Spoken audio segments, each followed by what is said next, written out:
4 बजे से 7 बजे तक शिव के भ्रमण का समय बताया है शाम को। तो 7 बजे से लेकर फिर रात्रि 9 बजे तक लक्ष्मी और दरिद्रता फिर भ्रमण पर जाती है।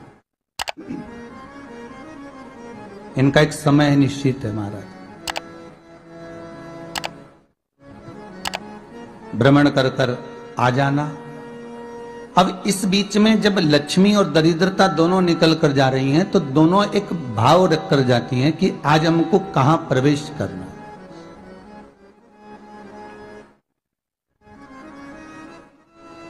आज हमें किस जगह पर प्रवेश करना है, आज हमें कहां पहुंचना है, आज हमें किस जगह जाना है।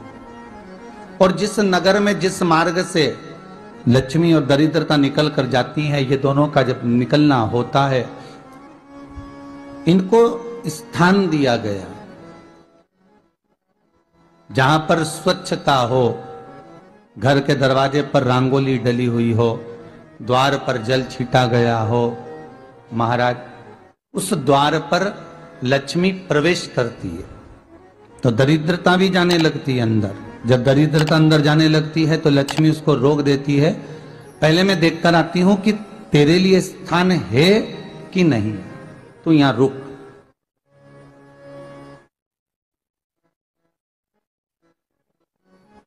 कुछ देर तक दरिद्रता बाहर खड़ी रहती है और लक्ष्मी जी की बड़ी बहन जब दरिद्रता बार बार अंदर जाने का प्रयास करती है तो लक्ष्मी जी कहती हैं, जी तू इतनी बड़ी होकर तुझे मालूम है तू तेरा सम्मान होना चाहिए, आदर होना चाहिए, और तू अंदर चली जाए और कोई तेरा सम्मान ना करे तो कितना बुरा लगेगा, इसलिए तू बाहर खड़ी रहे, मैं अभी आई। अंदर जाती है और जब लक्ष्मी जी भ्रमण कर लेती हैं, अंदर प्रवेश कर कर आती हैं और प्रवेश कर कर आती हैं तो दरिद्रता पूछती है चले अंदर। तो लक्ष्मी जी कहती हैं, तुझे मालूम नहीं है क्या जीजी कि जिस घर में मैं प्रवेश कर जाती हूं उस घर में फिर दरिद्रता नहीं जा सकती, क्योंकि यह तेरा वचन था, यह तेरा वचन था। अपन दोनों का जब मंगल विवाह हुआ था, मेरा विवाह जब नारायण के साथ में हुआ और तुम्हारा विवाह जब दुस्साह मुनि के साथ हुआ, दरिद्रता का विवाह दुस्साह मुनि के साथ हुआ। जब अपना दोनों का विवाह हुआ था तो अपन दोनों ने एक वादा करा था कि जिस घर में लक्ष्मी प्रवेश कर जाएगी उस दिन फिर दरिद्रता नहीं जाएगी, और जिस घर में दरिद्रता प्रवेश कर जाएगी उस घर में फिर लक्ष्मी नहीं जाएगी। अब जब मैं अंदर देख कर आ गई हूं तो तू अंदर नहीं जा सकती, अर्थात लक्ष्मी के चरण जिस घर में पड़ गए उस घर में फिर दरिद्रता प्रवेश नहीं कर रही। चलते चलते फिर दरिद्रता ने देखा और लक्ष्मी जी इसको लेकर गई और लक्ष्मी जी ने देखा कि इसके दरवाजे पर जल नहीं छीटा गया, इसके दरवाजे पर ना रंगोली डली है, इसका द्वार साफ नहीं हुआ है, इसके द्वार पर दीप नहीं है, इसके द्वार पर कलश नहीं है, इसके दरवाजे पर ढेर सारा कचरा पड़ा हुआ है, कोई स्वान कोई कुत्ता गंदगी भी कर कर चला गया है, कहीं बिल्ली ने गंदगी कर रखी है, कहीं जीवों ने कुछ गंदा गिरा रखा है। तो फिर लक्ष्मी जी कहती है, जी अब मैं होकर आ गई थी ना, अब तू जा, तू होकर आ। और दरिद्रता प्रवेश करती है तो अंदर जाकर क्या देखती है दरिद्रता कि इतनी सवेरे से मैं घूमने इनके दरवाजे पर आई और ये तो सब चादर तान के चकाचक गुर्राटा भर भर कर सो रहे हैं। तो दरिद्रता कह देती है, तुम्हारा भाग्य ही बेकार है, तुम्हें क्या करूं, तुम ऐसे ही सोते रहो। और दरिद्रता गुस्से में बाहर निकल कर आती है, लक्ष्मी से कहती है, लक्ष्मी तू इसके घर में जाना ही मत ही। तो दरिद्रता को कहती है, जी तेरी बात नहीं मानूंगी क्या मैं? लक्ष्मी जी बोली, मैं तेरी बात नहीं मानूंगी, बिल्कुल नहीं जाऊंगी इसके घर में, तू चिंता मत कर, चल आगे चल। फिर आगे बढ़े। ये लक्ष्मी और दरिद्रता का प्रवेश। आपके घर का द्वार, आपके घर का दरवाजा। फिर निवेदन करूंगा एक बहुत सुंदर बात, हमें महाराष्ट्र से सीखना चाहिए, हमें साउथ से सीखना चाहिए, दक्षिण से। जिस समय पर भक्ति देवी यमुना जी के घाट पर रो रही थी अपने पुत्र ज्ञान और वैराग्य को गोदी में लेकर समय देवऋषि नारद ने प्रश्न किया था कि तुम कहां पर पोषित हुई हो, तुम्हें ऊर्जा कहां से प्राप्त हुई? तो कहा मैं गुजरात से तो चली हूं। और वहां से चलती चलती भक्ति देवी कहती है मैं बहुत दुखी होकर, बूढ़ी होकर, द्रवित होकर, बड़ी दुख में वहां से चलते चलते जब मैं महाराष्ट्र में पहुंची तो मैंने वहां जाकर देखा कि वहां पर लोग हर पल हर घड़ी ब्रह्म मुहूर्त में उठकर स्मरण करते हैं, नाम जाप करते हैं और दरवाजे पर जल छीट कर रंगोली डालते हैं। तो कह रही है कि वहां पर मैं थोड़ी अवस्थावान होने लगी, वहां मुझे अच्छा लगने लगा। फिर जब मैं और आगे पढ़ी, दक्षिण में जब पहुंची, वहां पर जाकर मैंने देखा कि सुबह से उठकर मंगलाचरण, मंगला स्तोत्र और वेदों की ध्वनि होने लगी। वहां पर मैं और आनंदित हो गई। हमें कुछ चीजें महाराष्ट्र से सीखना चाहिए कि वहां रहने वाले जो भगत हैं, वारकरी संप्रदाय के जो भक्त होते हैं, वैष्णव जो धर्म के भक्त होते हैं, उनका नियम है सवेरे के समय घर में पानी है कि नहीं है, पर जब भी वो घर का दरवाजे के बाहर थोड़ा ना थोड़ा पानी तो छींट ही देते हैं। और छींटने के बाद फिर वहां पर अपने यहाँ तो दिवाली पर रंगोली बनती है जी, और वहां पर रोज की रंगोली बन जाती है कि कभी हो सकता है परमात्मा राह भूल कर हमारे घर में प्रवेश कर जाए, इसलिए वहां प्रतिदिन की रंगोली, प्रतिदिन।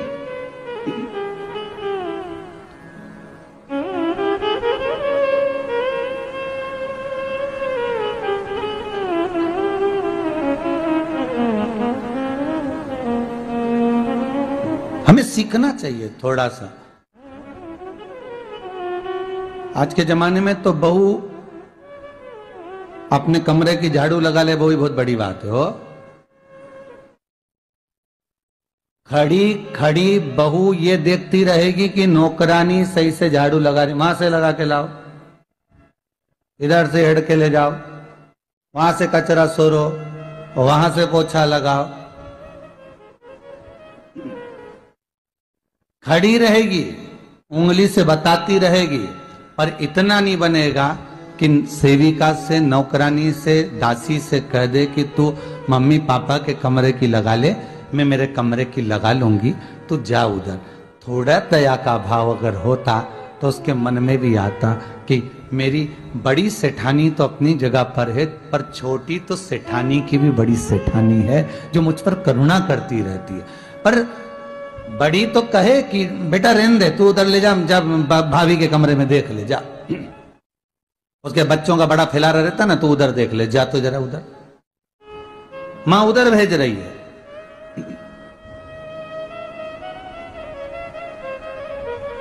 थोड़ा सेवा का भाव हमारे भीतर हो।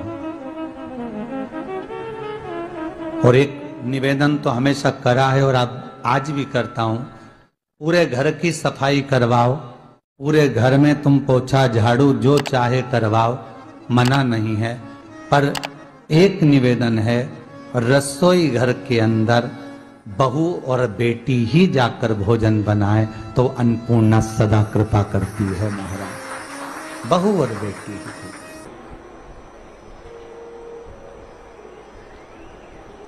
फिर एक कहीं ऐसी जगह मिल जाती है जहां ठोका और वो खींच चलिए, कपड़े टांग, बार बार प्रयास करा, हिम्मत नहीं आ रही। आपने कहा कि कपड़े तो टांगना है, कील तो ठोकना पड़े। जैसे कील को बार बार ठोका गया, कपड़ा टांगने के लिए एक जगह नहीं लगी, दूसरी जगह नहीं लगी, तीसरी जगह नहीं लगी, चौथी जगह पर प्रयास करते रहे। उसी तरह भगवान शंकर की, लोग कहते हैं कथा एक बार सुन ली, 2 बार सुन ली, 3 बार सुन ली, हम कहते हैं बार बार इस मन रूपी कील को परमात्मा के चरणों में ले जाकर ठोकते रहो, इस मन को भगवान के चरणों में ले जाकर छोड़ते रहो, कथा में इस मन को बार बार ले जाकर ठोकते रहो, एक ना एक दिन ये परमात्मा तक पहुंच ही जाएगी, ये निश्चित। थोड़ा प्रयास आपको करना पड़ेगा, थोड़ी मेहनत आपको करना पड़ेगी। प्रेशर बढ़ाओ, थोड़ा मेहनत थोड़ा प्रयास आपको करना। और मैंने तेरे ही भरोसे बाबा, तेरे ही भरोसे हवा बिच उड़ती जावांगी बाबा, डोर हर तो छड़ीला में कटी जावांगी भोले मैं तेरी कदम। अब मन को लगाते रहो, शिव महापुराण की कथा में चित्त लगाते रहो। टीवी खोलो तो शंकर की कथा ढूंढो, टीवी खोलो तो ये देखो कि आस्था चैनल पर कहां कुबेरेश्वर महादेव आ रहा है, कहां कुबेर भंडारी आ रहा है।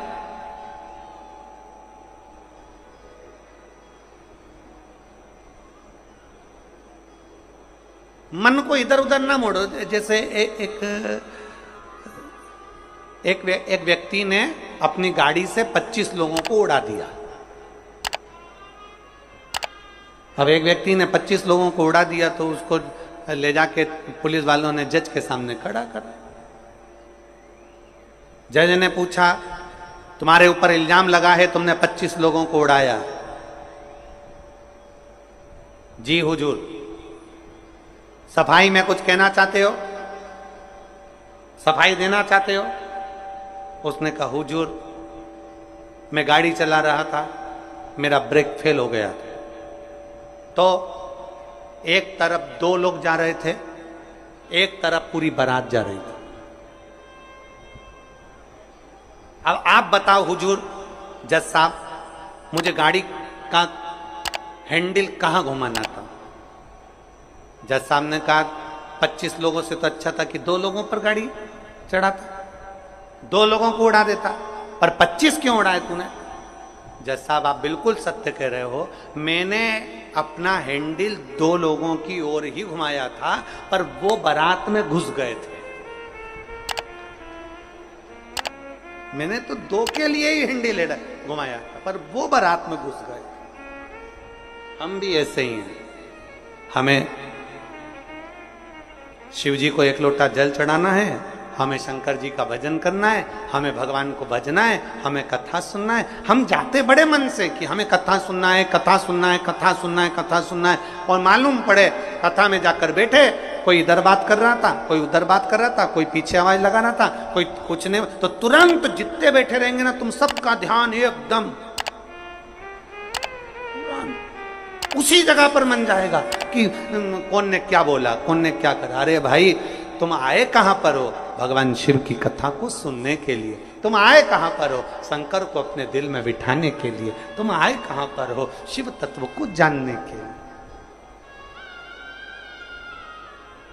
और अपने चित्त को हम भटका रहे हैं, अपने चित्त को इधर उधर लेकर जा रहे हैं, वो श्रेष्ठता नहीं।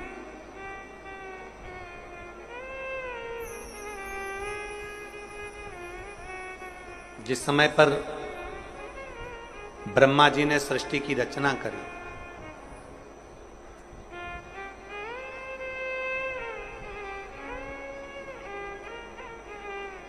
सर्वप्रथम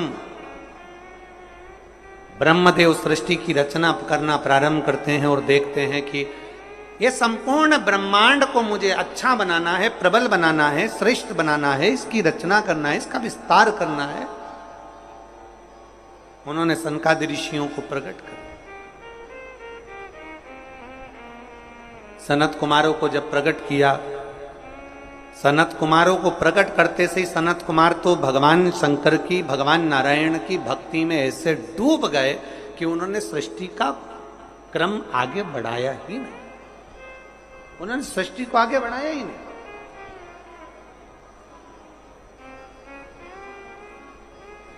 अब ब्रह्मा जी के मन में बड़ा दुख हुआ, ब्रह्मदेव के हृदय में बड़ा दुख हुआ ब्रह्मा जी को।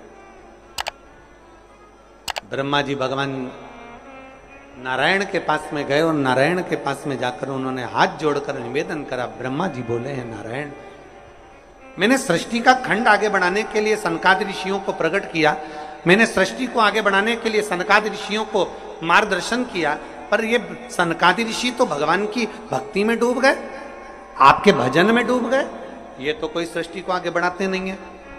करूं तो करूं क्या, सृष्टि कैसे बढ़ाई जाए, अब ये मुझे आप बताओ।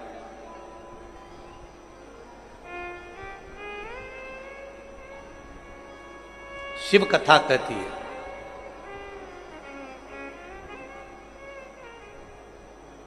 जब आपको लगने लगे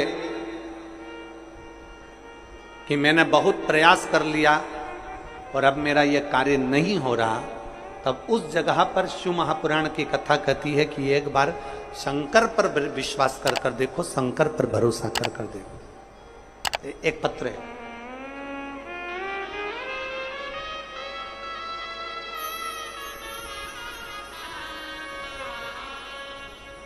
मेरा नाम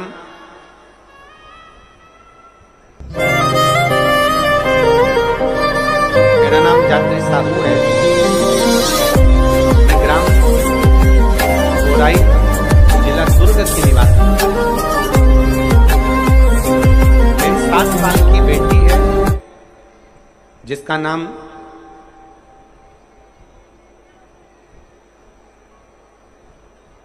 नीला है। 7 वर्ष की बेटी है। कहीं बैठी हो तो हाथ हिला सकती है। मेरा नाम जात्री साहू है, मैं ग्राम बोराई जिला दुर्ग की निवासी हूं। मेरी 7 साल की बेटी है, कहीं बैठी है, बच्ची आई है साथ में, ले आओ उसको, धीरे धीरे ले आओ, ले आओ उसको, धीरे धीरे लेकर आओ। 7 साल की बेटी है, 9 फरवरी को स्कूल से आई और अचानक वो बात कर रही थी तो तुतलाने लगी। तुतलाते तुतलाते उसकी आवाज चली गई, गिर गई, कमर, पैर, हाथ कुछ काम नहीं कर रहा था। बाद में उसने आंखों को भी बंद कर लिया, सुनने की शक्ति भी चली गई। गुरुदेव, हम तुरंत उसको लेकर डॉक्टर के पास भागे। जब डॉक्टर के पास गए तो डॉक्टर ने जब जांचें करना प्रारंभ करा और जांच करते करते करते करते मालूम पड़ा कि इसको एक बीमारी हो गई है जो 2 लाख बच्चों में एक बच्चे में होती है, जिसका नाम GBS है। जिस बीमारी के अंतर्गत शरीर के, गला पकड़ रहा है भाई, जिस बीमारी के अंतर्गत शरीर के एक एक अंग बंद होते चले जाते हैं, उसकी नसें चोक होती चली जाती हैं। GBS बीमारी के अंतर्गत नसें चोक होती चली जाती है, बोलना, देखना, सुनना, शरीर का काम करना सब बंद हो जाता है। डॉक्टर ने कहा यह बीमारी बड़ी खतरनाक है, यह बीमारी ऐसे ठीक नहीं हो सकती, इसको नागपुर ले जाओ। हम अपनी बच्ची को नागपुर लेकर गए।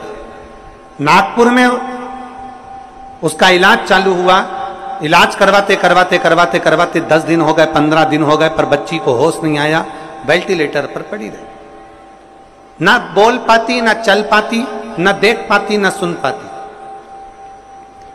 तब किसी ने कहा कि सीहोर वाला महाराज कथा कहता है, उस कथा को एक बार इस बच्ची के कानों में सुनाना प्रारंभ करो। डॉक्टर तो अनुमति नहीं दे रहे थे, पर हमने डॉक्टरों से बोलकर बच्ची के कानों में हेडफोन लगा के कथा कहना प्रारंभ किया। शिव मंदिर जाकर बेलपत्र लाते, उसके पलंग पर रख देते, थोड़ा सा जल लाकर उसके होठों पर लगा देते। 21 दिन निकल गए पर बेटी होश में नहीं आई। 21 दिन तक होश में नहीं आई। धीरे धीरे धीरे धीरे धीरे धीरे डॉक्टर ने कह दिया इसका शरीर ठीक नहीं है, ये GBS बीमारी एक ऐसी बीमारी है जो कभी ठीक नहीं होती है, आप इसको घर ले जा सकते हो, ये ऐसी कैसी ही रहेगी, ना चलेगी, ना बोलेगी, ना देखेगी, ये ऐसी रहेगी। हमने कहा डॉक्टर साहब थोड़ा सा तो इलाज करो। कहा इसका इलाज पूरे भारत में क्या विदेश में भी नहीं है। तब हमने वो बेटी 21 दिन तक ये किया, फिर सीहोर से रुद्राक्ष मंगवाया, उसका जल दिया, फिर पशुपति व्रत किया। ऐसे करते करते 45 दिन निकल गए और 45वें दिन जब हम बेटी को जल देना प्रारंभ करें तब डॉक्टर ने कहा अब इसके शरीर में हलचल हुई है और ये इसको वेंटिलेटर से उतारकर आईसीयू में रखा गया। एक 45 दिन निकल गए। 45 दिन से फिर धीरे धीरे धीरे धीरे करते करते इलाज तो चलता रहा, पर डॉक्टर बोल रहे थे इसका कोई हल नहीं है, इस बेटी को घर ले जाओ। इसका शरीर काम नहीं कर रहा था, पलंग पर पड़ा हुआ था। फिर हमने भी हिम्मत करी और उसको 2-3 महीना वहां रखा। जब कोई निर्णय नहीं निकला तब हम उसको घर लेकर आ गए। घर पर शिव जी का चढ़ा जल देते, शरीर पर जल लगा देते, बेलपत्री खिला देते, पीस पीस कर उसके मुंह में लगा देते। आज बाबा को धन्यवाद देती हूँ, इतनी बड़ी बीमारी से मेरी बेटी चलना भी प्रारंभ हुई, देखना भी प्रारंभ हुई, सुनना भी प्रारंभ हुई और आज मेरी बेटी का शरीर काम करना प्रारंभ कर दिया। मैं बाबा को यहाँ धन्यवाद देने के लिए एक शिव तत्व। गला पकड़ रहा है, खींच के बोलना पड़ रहा है। शिव के प्रति एक अविरल भक्ति,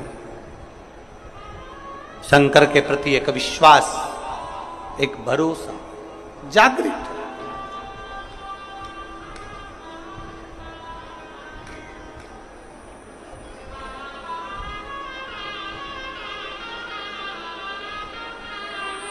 एक लाइन इन्होंने बहुत अच्छी लिखी है, बाबा मेरी बच्ची को और मुझको 4 महीना जो देखना पड़ा, मैं भोलेनाथ से केवल ये प्रार्थना करने के लिए आई हूं कि ऐसा कभी किसी बच्ची को और किसी मां को देखना ना पड़े। बस इतनी कृपा करूं। शिव औघड़ी है, शिव त्रिकालदर्शी है, शिव शंभु ओगड़ी, त्रिकालदर्शी, कैलाशी, अविनाशी। ब्रह्मा जी कह रहे हैं सृष्टि कैसे बढ़े,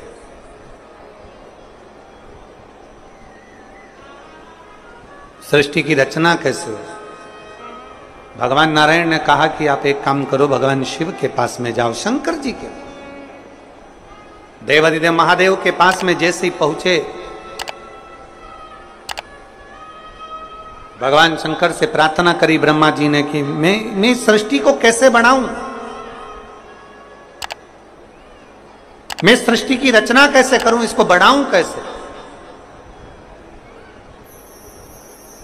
क्या करा जाए। भगवान शंकर ने कहा ब्रह्मदेव यदि भूलवश भी श्रावण महीने की शिवरात्रि के दिन आपके स्मरण में हो, अगर भूलवश भी एक लोटा जल या शिव नाम मुख से निकल जाता है तो फिर उसको कुछ नहीं करना पड़ता, करता देवाधिदेव महादेव।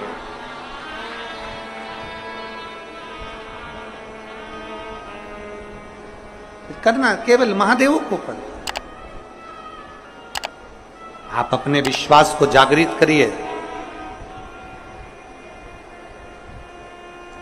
जाओ। ब्रह्मा जी ने सावन महीने की शिवरात्रि का इंतजार किया। श्रावण की शिवरात्रि के दिन ब्रह्मदेव ने शिव का स्मरण करा। बाबा की ऐसी कृपा हुई कि सृष्टि की लीला प्रारंभ। हृदय से दक्षादिक को प्रकट किया। माता प्रसूति के गर्भ से सती का जन्म, और वो सती माता को भगवान शिव कुंभज बाबा के आश्रम में लेकर गए हैं। शिव मां भगवान कुंभज ऋषि के आश्रम में कथा को सुनने के लिए लेकर, अगस्त बाबा के आश्रम में कथा सुनने के लिए गए। कुंभज ऋषि के आश्रम में कथा को श्रवण करने के लिए लेकर,